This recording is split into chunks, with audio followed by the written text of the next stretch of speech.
Assalamualaikum warahmatullahi wabarakatuh. Hai anak-anak hebat, selamat pagi dan salam sejahtera untuk kita semua. Kita kembali ke materi selanjutnya ya. Yuk, mari belajar bersama. Dalam video pembelajaran singkat ini, saya akan menginformasikan mengenai konsep berpikir dalam sejarah. Apa saja konsep berpikir dalam sejarah itu? Yuk kita simak bersama. Oke, sekarang kita ke konsep berpikir. Jadi ada konsep berpikir kronologis yang pertama. Nah, perhatikan bagian berikut ini. Nah, ini adalah konsep kronologis, yakni tentang kemerdekaan Indonesia. Nah, yang berawal dari pembentukan BPUPKI. Pembentukan BPUPKI ini yang mengawali dari Indonesia Merdeka. Jadi, badan persiapan untuk kemerdekaan Indonesia ini. Kemudian dari situ ada kunjungan tokoh-tokoh bangsa Indonesia ke Dalat, Vietnam. Nah, ini nanti menghasilkan Jepang menjanjikan kemerdekaan kepada Soekarno dan Hatta saat itu. Kemudian ada peristiwa Rengas Dengklok, karena peristiwa Rengas Dengklok ini adalah peristiwa golongan-golongan muda yang memaksa golongan tua untuk segera melaksanakan proklamasi sehingga nanti terjadi Indonesia Merdeka. Nah, hal ini yang disebut dengan konsep kronologis. Nah, kronologi dalam sejarah berarti urutan waktu dalam sejumlah peristiwa atau kejadian. Oleh karena itu, peristiwa sejarah harus disusun berdasarkan urutan waktu kejadiannya. Next, konsep diakronik. Konsep diakronik. Setiap peristiwa berkembang berdasarkan waktu. Suatu peristiwa tidak hadir sebagai peristiwa tunggal dan pasti memiliki hubungan dengan peristiwa tersebut.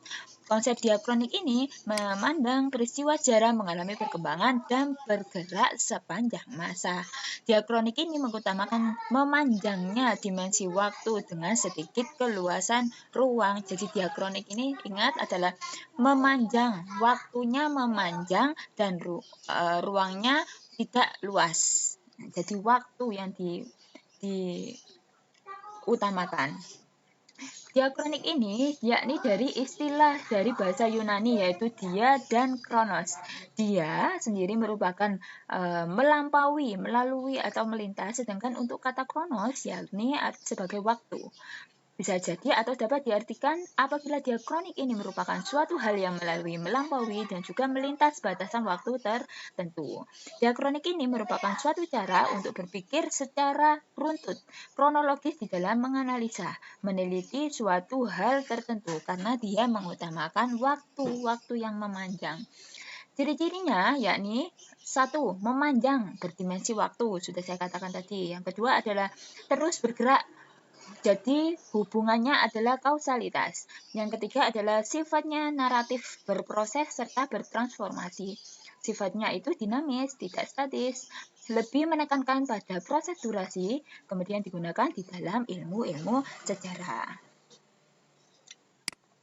Kemudian yang kedua adalah konsep sinkronis. Menurut Kunto Wijoyo, sejarah akan menjadi sinkronik jika bersentuhan dengan ilmu sosial lainnya. Jadi yang tadi konsep diakronik itu hanya yang berkaitan dengan ilmu sejarah, sedangkan sinkronik ini yang berkaitan dengan ilmu-ilmu sosial lainnya. Contohnya sosiologi, ekonomi, dan politik. Saat sejarah ditulis dengan pendekatan ilmu sosial, sejarah tidak hanya memanjang dalam waktu, tetapi juga meluas dalam ruang. Yang tadi hanya memanjang dimensi waktunya, tidak luas ruangnya. Kalau sinkronis, tidak hanya memanjang ruang waktunya, tapi ruangannya yang luas. Sinkronik ini merupakan arti luas dari di dalam ruang, namun juga memiliki batasan di dalam waktu. Biasanya metode sinkronis ini selalu digunakan dengan ilmu sosial lainnya sudah saya katakan tadi.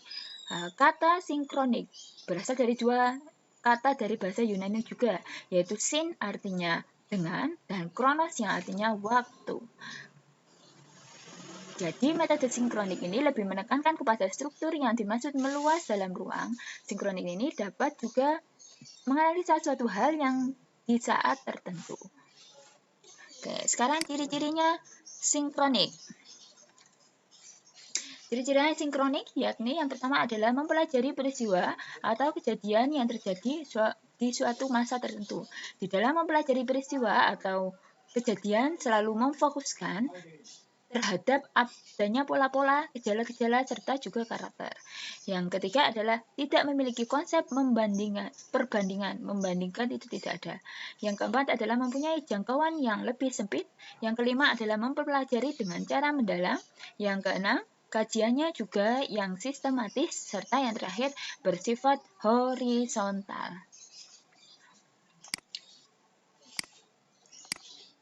Oke, yang selanjutnya adalah konsep kausalitas. Kausalitas ini adalah konsep sebab akibat. Setiap peristiwa memiliki latar belakang yang menjadi pemicunya. Sejarawan Suhartono dalam buku Teori dan Metodologi Sejarah menyatakan bahwa dalam peristiwa sejarah itu terdapat sebab umum dan sebab khusus, general cause dan direct cause. Sebab khusus ini sering disebut dengan pemicu. Konsep kausalitas menurut Suhartono, yakni multikasual atau kemajemukan sebab. Sebabnya bermacam-macam. Yang kedua adalah seleksi kausal.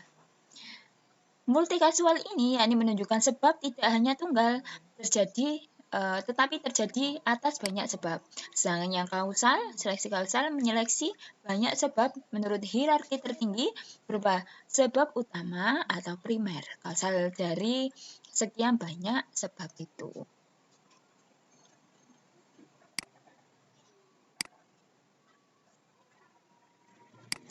Yang terakhir adalah konsep periodisasi. Periodisasi ini merupakan pembabakan waktu yang ditetapkan dalam kajian sejarah. Contoh periodisasi yang Anda amati dalam tabel berikut. Nah, ini adalah periodisasi, urut tahunnya berdasarkan peristiwa.